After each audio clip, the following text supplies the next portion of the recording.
Nyapa meneh. Kok ganggu wong turu wae rumangsaku.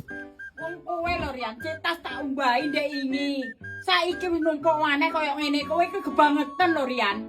Jare aku dalayan kono lumpukno ora kowe, morat mari kok ngene gawe wong tek ngamuk tok kowe Rian. Kapan ra kowe ngerti kowe gak sampe ngamuk ngono Rian?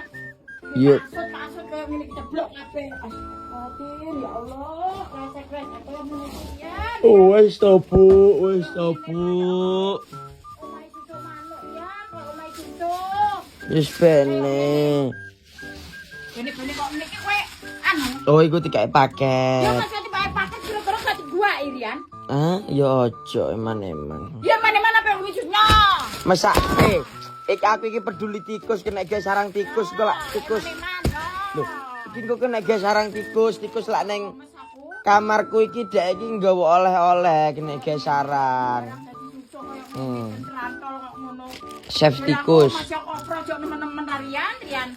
Wis to iki chef tikus, Bu. Peduli tikus. Peduli tikus rumah.